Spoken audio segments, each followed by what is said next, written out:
you see, Mac?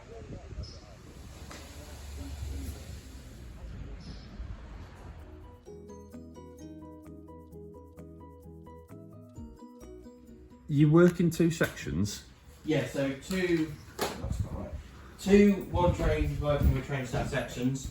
Obviously one's Parkway, one's Boscarne. We've got proper Western Region token machines we want to use, but yes. at the minute we've got like an annex key. So you're just using the annex keys as single line staffs? And they they're engraved as if they were tokens, one red, one blue. Ah, right, yeah. There's a work trunk down at Parkway, which is what Parkway one's missing. So you've got that. About everything in here, we try and keep it to the sort of Western Region standard. Our S&T engineer is next lifelong S&T, engineer. Yeah. So we try and follow the Western Region standard as much as possible. Morning, Nigel. Can I have a block on the loop, please? Granted. Thank you very much.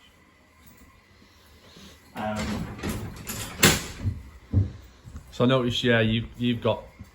I'm used to the Midlands track diagrams. Yeah. But yours, black's a track circuited. Running line.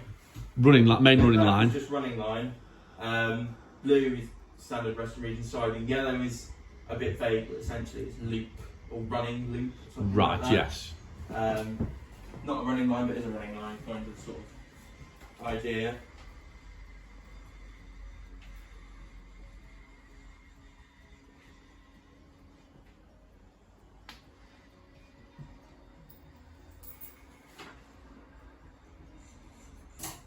So you don't close the box out as such, you don't have a closing lever? No, well, we're only one box, so I don't really have a fringe. I mean, technically we fringe with the main line down at Parkway, but it's an industrial extreme siding. It's not. Right, is that just on the telephone, you just got ground frame?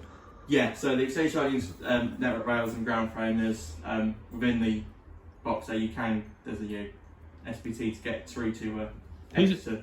It's Exeter's panel, is it now? Yeah. Where's it work from? Because it's not Exeter box, is it? It's in the back of Exeter box. So oh right, it's still there. Where the current Padstow box is, in the back is the new workstation across three monitors. That's nice to see. It's not gone in a rock.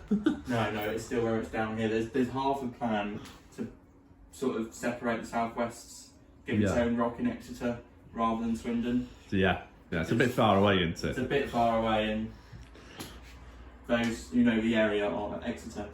So how many signallers have you got altogether? 10. 10 signallers. Quite a Two lot. which are staff, majority are volunteer. Our signalling inspector, he's ex-BR signalman, rail track network rail, signalman, mom, PAR, box signal inspector, really.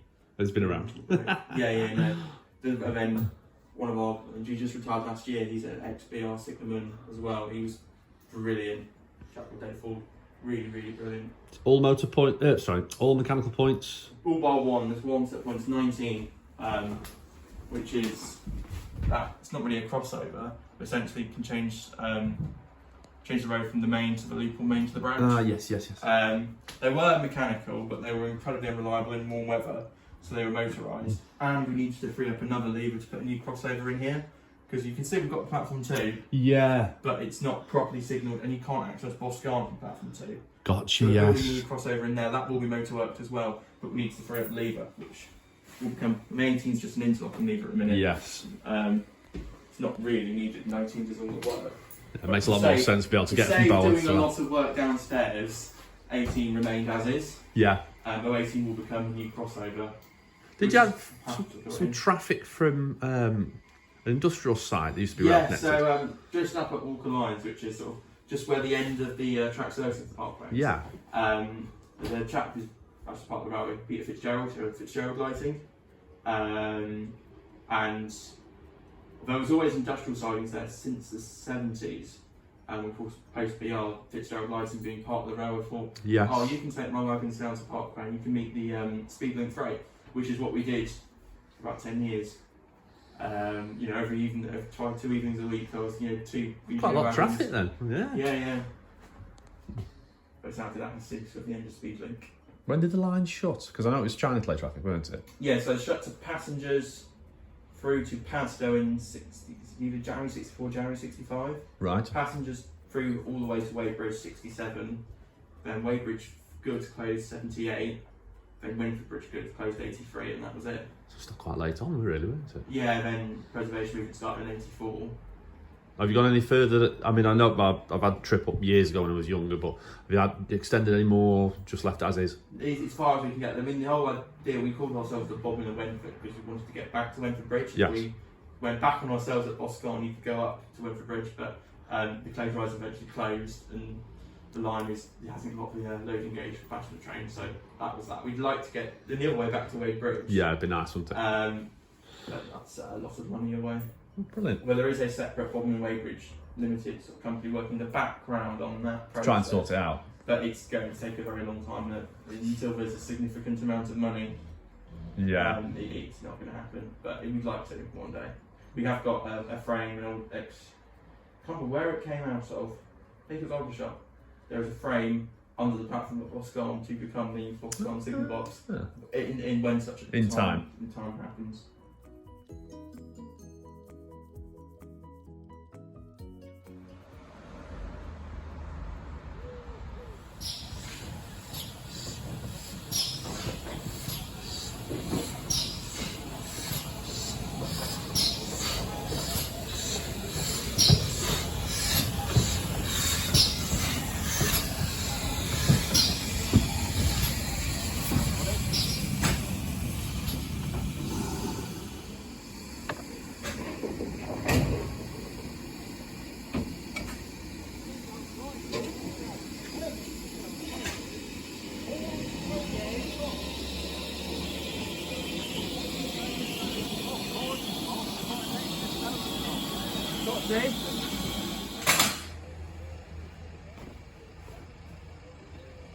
Those are the only two signals you can pull simultaneously.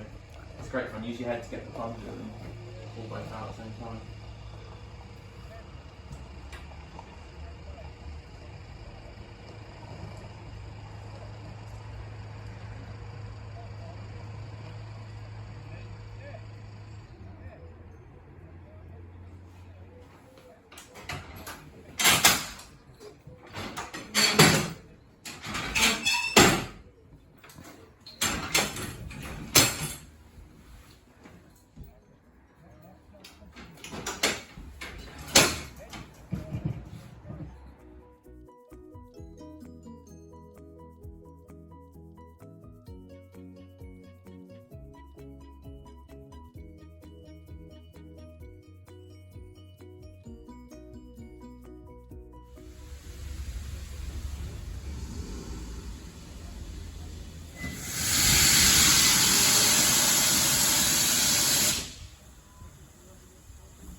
Right, job.